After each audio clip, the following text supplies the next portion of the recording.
Dear students, आज मैं principles of design and sketching का पहला चैप्टर आर्ट एंड डिज़ाइन के बारे में डिस्कशन करने जा रहा हूँ। तो चलिए देखते हैं। What is art? आर्ट क्या है? आर्ट और डिज़ाइन दोनों चीज़ों के बीच में एक बहुत ही फाइन डिफरेंस होता है, एक बहुत ही फाइन लाइन होती है, जिससे उन दोनों का अंतर करना थोड़ा मुश्किल हो जाता है। तो हम दोनों के अंतर के समझने से पहले ये समझते हैं कि आर्ट को कैसे डिफाइन किया जा सकता है। तो आर्ट क्या है? Art is representation of your ideas, concepts, belief. यानी आपके दिमाग की उपज या आपने जो कोई आइडिया सोचा, आपने कोई कॉन्सेप्ट डेवलप किया, या आपका कोई बिलीफ है जो आप दूसरे को के पास तक पहुंचाना चाहते हैं, उसका एक माध्यम है आर्ट। जैसे कोई आदमी एक पेंटिंग करता है, तो वो उस पेंटिंग में अपने विचारों को रख सकता है, किस तरीके से वो सोचता है, या कोई वो मैसेज देना चाहता है।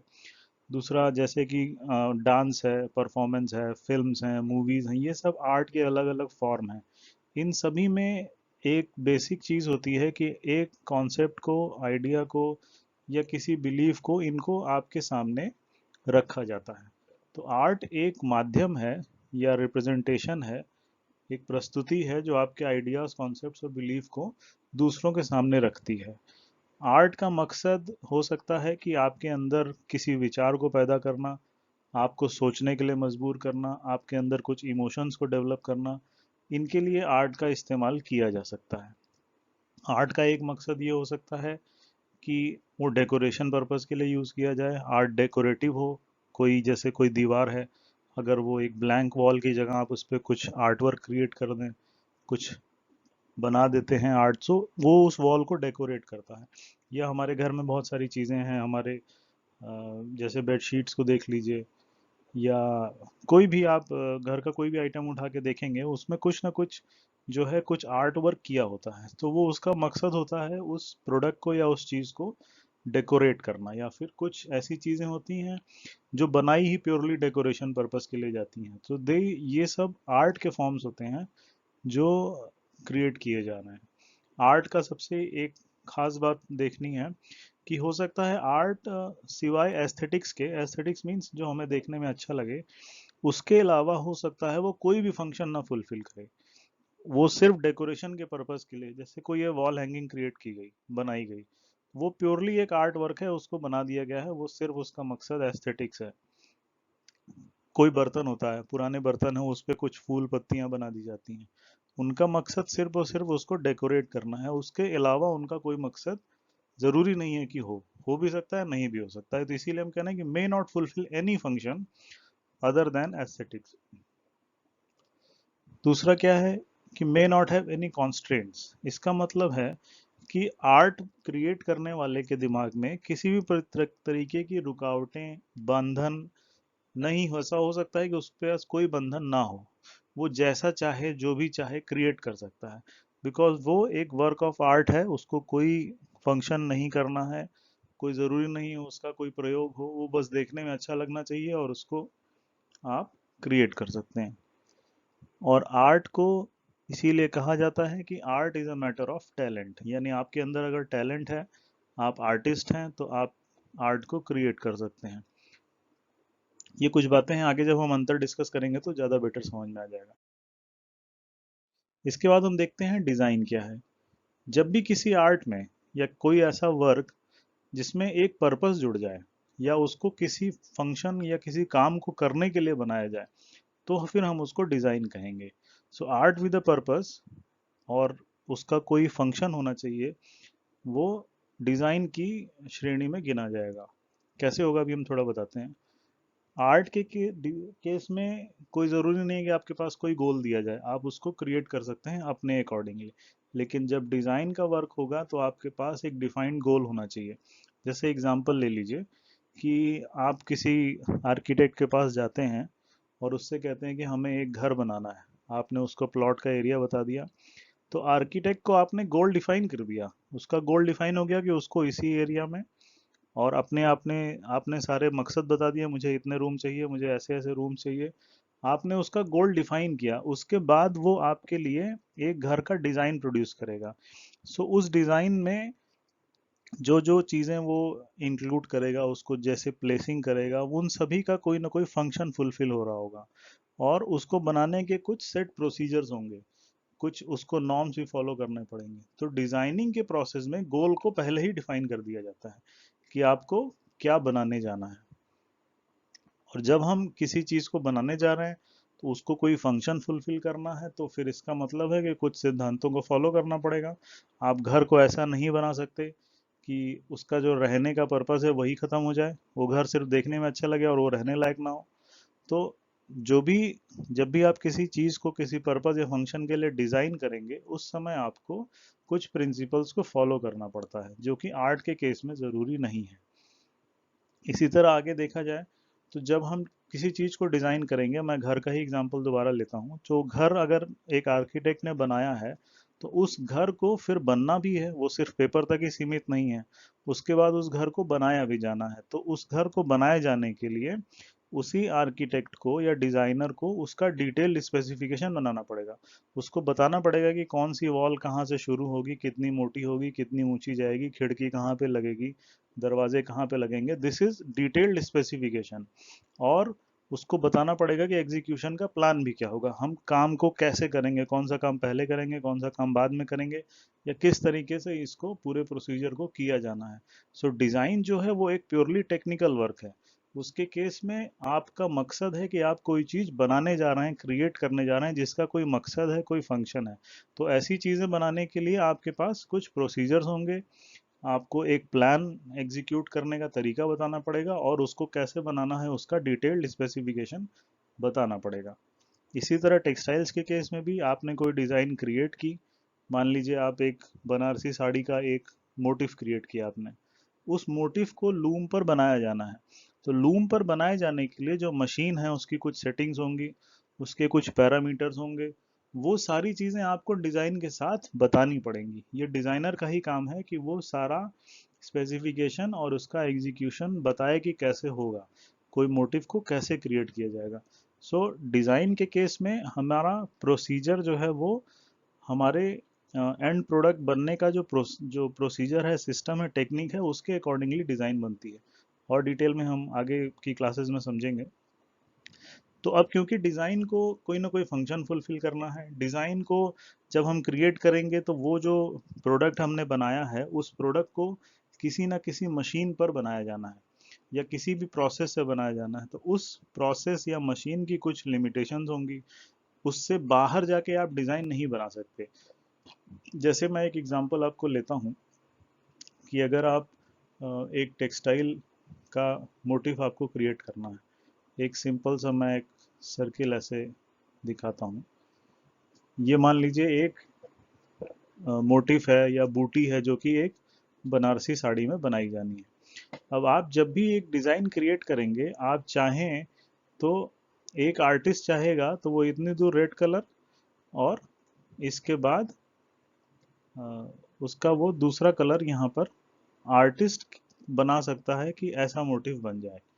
लेकिन या फिर यहाँ पर ग्रीन ब्लू कलर डाल दिया, इस टाइप का अगर हम इसको देखें तो ऐसा कोई भी जो फंक्शन है, एक कलर यहाँ पे, इस तरीके का मोटिव उसने प्रोड्यूस कर दिया। उसने उसको लगा कि ये मोटिव मुझे ज़्यादा अच्छा लग रहा है। लेकिन प्रॉब्लम क्या है कि जब हम लूम पर इसी चीज़ को बनाने जाएंगे, इसी चीज़ को हम लूम पर प्रोड्यूस करने जाएंगे, तो लूम में क्या है कि एक धागा जो लेफ्ट से शुरू होगा वो पूरा पूरा राइट तक जाएगा, एक धागा यहाँ से शुरू होके यहाँ तक जाएगा। तो हम अगर डिज़ाइन के बीच में इस धागे का कलर चेंज कर दे रहे हैं, तो ये यहाँ पर हम इतनी दूर दूसरा कलर, इतनी दूर दूसरा कलर नहीं डाल सकते। तो इसका मतलब क्या हुआ कि हमारे पास कुछ बाध्यताएं आ गई। हमें प्रोसेस के अकॉर्डिंगली अपने डिज़ाइन को बनाना पड़ेगा, हमें यह समझना पड़ेगा। और इसीलिए टेक्सटाइल डिजाइन का 3 साल का सिलेबस है। हमको ये समझना पड़ता है कि हम जो चीज़ बना रहे हैं वो मशीन पर इजीली बन सकता है या नहीं बन सकता है, मशीन की लिमिटेशंस के अंदर वो डिज़ाइन क्रिएट हो सकता है या नहीं हो सकता है। इसीलिए हमने कहा कि यहाँ पर सर्टेन लिमिटेशंस हैं, कुछ लिमिटेशंस हैं प्रोसीजर की। और दूसरा क्या है कि वो कभी भी फंक्शन को कॉम्प्रोमाइज ना करे। जैसे कि मान लीजिए घर के ही केस में एक दीवार है, उस पे आपने पूरी खिड़की बना दी। अब वो उस दीवार में आपने जो उसको सपोर्ट करने के लिए और जो उसकी स्ट्रक्चर को मजबूत बनाने के लिए जो चीज़ें चाहिए, वो सारी चीज़ें आपने उसमें सही से नहीं डाली, आप पूरी उसको खिड़की बना देते हैं और कभी बहुत तेज आंधी तूफान में हो सकता है वो खिड़की डैमेज हो जाए। तो क्या है कि फंक्शन को कॉम्प्रोमाइज़ नहीं होना है। यानी अगर हमारा फंक्शन है कि हम प्रोटेक्टेड रहें, हम उस घर के अंदर हैं, हम सुरक्षित रहें, तो सबसे पहला है कि घर को मजबूत होना चाहिए। तो उसके पिलर्स को या उसकी जो जो खास ज़रूरतें हैं स्ट्रक्चर की, उनको आप कभी भी हटा नहीं सकते। इसी तरीके से क्या है कि अब आपको एक टेक्सटाइल बनाना है, आपको ऐसा टेक्सटाइल अच्छा लग रहा है जो बहुत ही जालीदार है, लेकिन उसको आप बना रहे हैं ठंड के लिए, तो क्या आप ऐसा कपड़ा बना सकते हैं जो कि विंटर्स में इस्तेमाल हो और वो आपको बहुत ज़्यादा ओपन उसका स्ट्रक्चर हो? तो हमारे पास लिमिटेशंस हैं क्योंकि हमारा गोल पहले से डिफाइंड है। सो जब भी हम डिज़ाइन करेंगे, हमारा गोल डिफाइंड हो जाएगा और गोल डिफाइंड होने के बाद हम अपना काम करते हैं। और क्योंकि ये डिज़ाइन प्योरली टेक्निकल वर्क है, इसलिए ये एक स्किल है जिसको कि सीखा जा सकता है। ऐसा कोई ज़रूरी नहीं है कि एक बहुत ग्रेट आर्टिस्ट हो वही डिज़ाइन बना सकता है। डिज़ाइन प्योरली टेक्निकल है। एक अच्छा आर्टिस्ट हो सकता है, अच्छा डिज़ाइनर ना हो। और एक डिज़ाइनर के लिए ज़रूरी नहीं कि वो बहुत ही अच्छा आर्टिस्ट हो। इसीलिए ये एक स्किल है और इसको हम इस स्किल को 3 साल में आपको सिखाते हैं कि कैसे आप वो डिज़ाइंस बनाएंगे जो मशीन्स पर इजीली बन सकती हैं। कॉस्ट सेविंग करें, बहुत ज़्यादा प्रॉब्लम ना क्रिएट करें, या जिस इंडस्ट्री के पास जो मशीन्स का सेटअप है उस मशीन्स के दायरे में वो डिज़ाइन तैयार हो जाए। तो ये सारी लिमिटेशंस को हमको समझना होता है। और लास्ट मैं ये कहूँगा कि a good designer need not be a great artist, क्योंकि डिज़ाइन एक प्योरली टेक्निकल वर्क है। इसलिए कोई ज़रूरी नहीं है कि आप एक बहुत अच्छे आर्टिस्ट हैं तभी आप डिज़ाइनर बन सकते हैं। आप बहुत अच्छे डिज़ाइनर बन सकते हैं और आप हो सकता है आर्ट में बहुत ही ज़्यादा कमज़ोर हों। इसलिए जिन स्टूडेंट्स को ऐसा लगता है कि अगर उनकी आर्ट और ड्राइंग बहुत वीक है और वो अच्छा नहीं कर पाएंगे, तो ऐसा नहीं है। और कंप्यूटर्स की मदद से डिज़ाइनिंग और जो आर्ट का वर्क है वो बहुत इजी हो गया है, उसको हम बहुत आसानी से कर सकते हैं। आपको ज़रूरत है तो दिमाग में आइडिया को क्रिएट करने की। आइडिया जब क्रिएट हो जाए, उस आइडिया को उस मशीन या उस प्रोसीजर में फिट करने की, और उसको डिज़ाइन को आप बना सकते हैं। अब हम एक एग्जांपल लेते हैं। एक बहुत ही सिंपल एग्जांपल है। एक हमारे घरों में हम देखते हैं कि हमारे घरों में एक गिलास है, पानी पीने के लिए गिलास होता है। और इस गिलास को अब अगर ध्यान से देखिए तो इसमें कुछ खासियतें हैं। उन खासियतों पे ध्यान दिया जाए तो सबसे पहले इसका शेप कैसा है? इसका शेप एक कोनिकल है, यानी नीचे का जो पोर्शन है वो पतला है, ऊपर का पोर्शन मोटा है। जैसा एक कोन होता है, जैसा आइसक्रीम का भी कोन होता है, नीचे पतला होता है ऊपर मोटा होता है। ये एक कोन के शेप में है। इसमें बीच बॉटम में एक रिंग दी गई है। ये रिंग दी गई है, इसका भी कुछ कारण है। इसके साथ हम देखेंगे कि जब हम किसी गिलास को देखते हैं तो उसका एक साइज होता है। वो बहुत बड़ा नहीं होना चाहिए, बहुत छोटा नहीं होना चाहिए। तो इस और इसके साथ ही हम इसमें देख रहे हैं कि इसमें कुछ फ्लावर्स बने हैं, कुछ एनग्रेविंग की गई है। तो इसमें क्या डिज़ाइन है और क्या आर्ट है, इस पे हम थोड़ा सा डिस्कशन करेंगे। तो अगर हम इस गिलास को देखते हैं तो इसके कुछ एलिमेंट्स ऑफ डिज़ाइन है। सबसे पहला जो है वो इसका शेप है, यानी इसका शेप कोनिकल दिया गया है। उसके पीछे कुछ रीज़न है, कुछ टेक्निकल रीजंस हैं जिनके कारण इसका शेप कोनिकल बनाया गया है। तो कोनिकल शेप बनाने का 2-3 कारण हैं, उनको हम समझ लेते हैं। सबसे पहला ये है कि जो टॉप का रिंग है या सर्किल है वो बड़ा है और नीचे का रिंग छोटा है। तो क्या होगा, जब हम गिलास को हाथ में पकड़ेंगे, इसमें पानी की वजह से और ग्रेविटी की वजह से ये गिलास हमारे हाथ से नीचे की ओर स्लाइड करेगा। लेकिन क्योंकि ऊपर का पोर्शन बड़ा है, ये गिलास हमारे हाथ से नीचे नहीं सरकने पाएगा। तो हम इसको फर्मली होल्ड कर सकते हैं, हम इससे पानी को पी सकते हैं। अगर इसी का उल्टा कर दिया जाए, ऊपर का पोर्शन पतला कर दिया जाए, नीचे का पोर्शन बड़ा कर दिया जाए, तो जब हम इसको पकड़ेंगे ये ग्रेविटी इसको नीचे खींचेगी तो हमारा हाथ और पतले पोर्शन की तरफ बढ़ेगा। तो हम इसको होल्ड नहीं कर सकेंगे, ये हमारे हाथ में टिकेगा नहीं, ये गिर जाएगा स्लाइड होके। एक रीज़न तो ये हो गया। दूसरा क्या है कि अगर ऊपर का मुंह हम बड़ा नहीं रखेंगे तो हम इसके अंदर की सफाई अच्छे से नहीं कर सकते, यानी इसके बॉटम तक सफाई करनी है तो ऊपर के सरफेस को थोड़ा बड़ा होना चाहिए। तो इसका शेप कोनिकल होने के पीछे कुछ रीजंस बनाए गए हैं। एक रीज़न और है कि जब कोनिकल शेप होता है तो इस टाइप के गिलास में एक के अंदर दूसरा गिलास हम इंसर्ट कर सकते हैं। तो पैकिंग करने के लिए या स्टोर करने के लिए या रखने के लिए इस टाइप के जो ग्लास होते हैं वो ज़्यादा बेटर होते हैं, कम जगह में ही रखे जा सकते हैं। बेस की रिंग दी गई है, बेस की रिंग दी गई है इसको गिलास को गिरने से बचाने के लिए, क्योंकि नीचे का पोर्शन हमने पतला कर दिया। अब अगर पोर्शन पतला है तो ये गिलास टंबल होके गिर सकता है, इसलिए हमने एक बेस में रिंग दे दी। उस रिंग की वजह से ये गिलास फर्मली कहीं पर रखा जा सकता है। इसकी हाइट को हम बहुत ज़्यादा नहीं कर सकते, बहुत कम नहीं कर सकते। इसका साइज इसके साइज को हम बहुत ज़्यादा या बहुत छोटा नहीं कर सकते। एक मीडियम साइज होना चाहिए जो हमारे हाथ में फिक्स हो और जिसको हम आसानी से यूज़ करें। इसके अंदर इतना ही पानी आए जो आदमी एक बार में पी सके।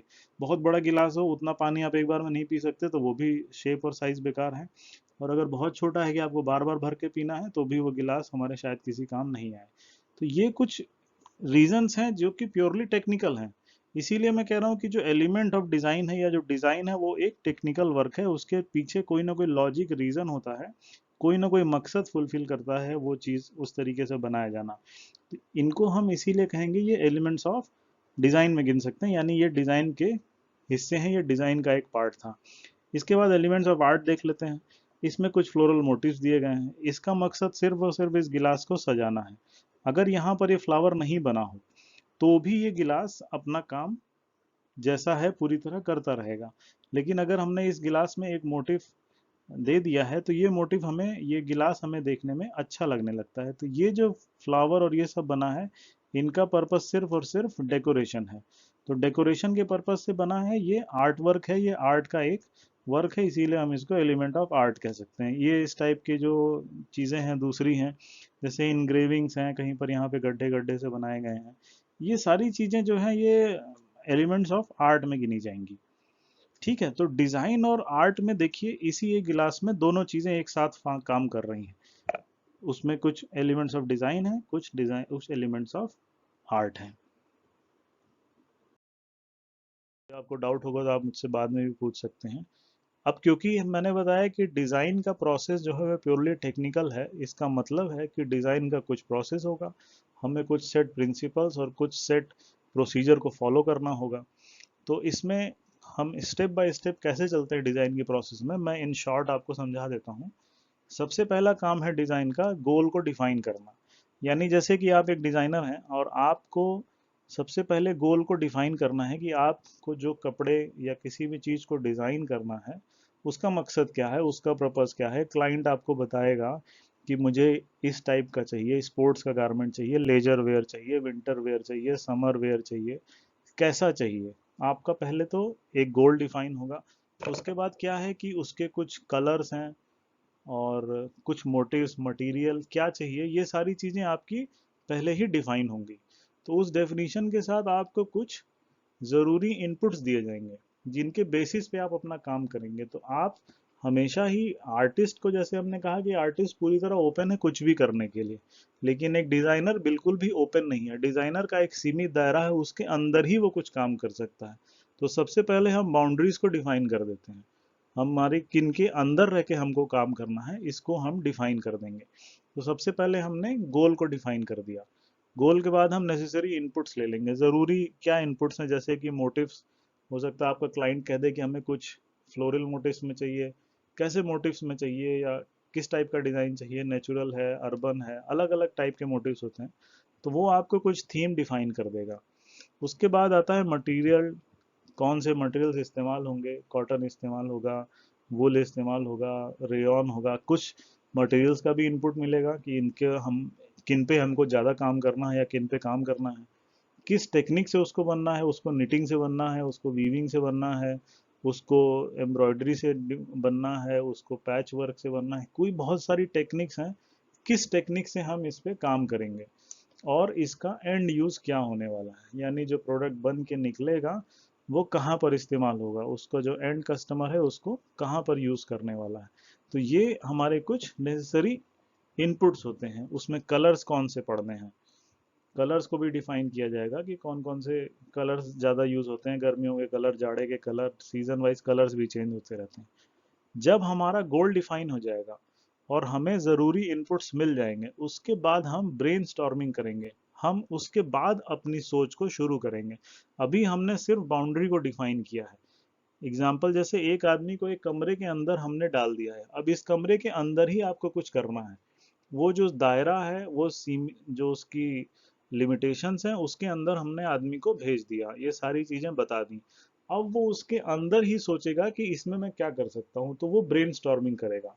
वो सोचेगा कि हम कैसे कर सकते हैं। अगर दो चार डिजाइनर्स की टीम है, वो लोग आपस में डिस्कस करेंगे, फंक्शन करेंगे। वो कोई कहेगा कि हम इस मटेरियल को ऐसे बना देते हैं, तो हो सकता है दूसरा कहे कि इसमें ये प्रॉब्लम आएगी, तीसरा कोई और ऑप्शन दे। तो this process is known as brainstorming, यानी जो भी है डिस्कशंस होंगे किसी भी चीज को क्रिएट करने से पहले। ये कई लोग भी कर सकते हैं, या आदमी खुद भी कर सकता है। खुद से ही वो बहुत सारे आइडियाज को जनरेट करे अपने माइंड में, उनको एनालाइज करके और आगे बढ़े। फिर जैसे ही ब्रेन स्टॉर्मिंग हो जाएगी, हमारे पास कुछ आइडियाज आ जाएंगे कि हमें अब किस फील्ड में कैसे काम करना है। तब जो डिजाइनर का काम होगा कि वो स्केचेस को डेवलप करे। अब उसके माइंड में जो भी आइडिया है, वो नेक्स्ट पर्सन को कैसे कम्युनिकेट कर सकता है। उसको कम्युनिकेट करने के लिए हमारे पास स्केचेस होने चाहिए, आर्ट वर्क होने चाहिए। अगर कंप्यूटर की मदद से हम कैड बनाएंगे, या कोई गारमेंट बनाना है तो हम इलस्ट्रेशन यूज करेंगे। हम उसको इलस्ट्रेट करेंगे अपने नेक्स्ट पर्सन को, क्लाइंट को, बॉस को, किसी को भी हम बताएंगे कि हमने ऐसा कुछ बनाने को सोचा है। तो कोई भी आइडिया को पेपर पे बना के हम अगले आदमी तक उसको कम्युनिकेट करेंगे। उसके कम्युनिकेट करने के बाद क्या होगा, फिर वहां पर रिव्यू होगा, कुछ कमेंट्स आएंगे। अगर आप अपने बॉस को दिखाते हैं, अपने क्लाइंट को दिखाते हैं, वो आपको कुछ कमेंट्स देगा कि ठीक है, ये चीज़ें तो अच्छी लग रही हैं, इनमें कुछ कुछ बदलाव कर लो, ये वाला तो बिल्कुल भी नहीं ठीक है। तो ये कमेंट्स एंड डिस्कशन होते हैं, रिव्यू किया जाता है किसी भी स्केच या आर्ट वर्क को। उसके बाद उन कमेंट्स और मॉडिफिकेशन के बाद कुछ कुछ हद तक चीज़ें फाइनल हो जाती हैं, और हमारा क्लाइंट कहता है कि ठीक है, ये जो आपने मुझे 50 डिज़ाइंस बना के दिखाई थी, इनमें से 30 मुझे पसंद है, इन 30 का मुझे आगे काम करना है। तो उन 30 की फिर सैम्पलिंग होगी। तो डिज़ाइन का प्रोसेस जो है वो सैम्पलिंग पे जाके एंड होगा। और सैंपल में भी मान लीजिए मॉडिफिकेशन करना है, तो फिर हम डिज़ाइन पे आएंगे। बट हम किसी चीज़ को इन स्टेप्स पे चलते हुए हम सैंपल डेवलपमेंट तक पहुंचते हैं। सो यहाँ पर देखिए कि design is a complete process, और इसका एक सेट प्रोसीजर है, इनको फॉलो ही करना होता है। अगर मान लीजिए आपने गोल को डिफाइन नहीं किया और आप कुछ भी बना दिए, क्लाइंट के सामने रखेंगे, क्लाइंट कहेगा ये तुमने पता नहीं क्या बना दिया, इसका मुझे कोई काम नहीं है, इसका मैं क्या करूँगा, ये तो मुझे बिल्कुल भी नहीं पसंद है, मैं मुझे तो कुछ और चाहिए था। तो क्लाइंट को क्या चाहिए था, पहले आपको उससे समझना होगा। आप उससे ज़रूरी इनपुट्स लेंगे, उस इनपुट के दायरे में अपने आप को रखेंगे, ब्रेनस्टॉर्मिंग करेंगे, फिर स्केचेस बनाएंगे, तब उसको दिखाएंगे। सो टेक्सटाइल डिज़ाइन का प्रोसेस एक सीमित दायरे में ही किया जाएगा, और उसके अंदर ही हम कुछ काम कर सकते हैं। इसके उलट जो हमने आर्ट की बात की थी, आर्ट के केस में वर्क करने के लिए जो आर्टिस्ट है वो फ्री है। उसको अगर कह दिया पेंटिंग बनाना है, उसको जो मन में आ रहा उसने बना दिया, या उसको कोई डेकोरेटिव वर्क करना है, उसको कुछ भी बनाना है, तो वो सारी चीज़ें वो पूरी तरह से ओपन है कुछ भी करने के लिए। लेकिन डिज़ाइन के केस में आपको एक लिमिट में रह के, टेक्निक्स को समझते हुए, एंड यूज़ को समझते हुए, किस मैन्युफैक्चरिंग प्रोसेस से बनेगा, सारी चीज़ों को समझते हुए ही हम डिज़ाइन को कर सकते हैं। तो ये हमने पूरे लेक्चर में आर्ट को समझा, डिज़ाइन को समझा, और डिज़ाइन प्रोसेस को समझा, डिज़ाइन एंड आर्ट के डिफरेंस को समझा। इसमें अगर कोई भी डाउट होगा तो आप लोग मुझसे पूछ सकते हैं। Thank you.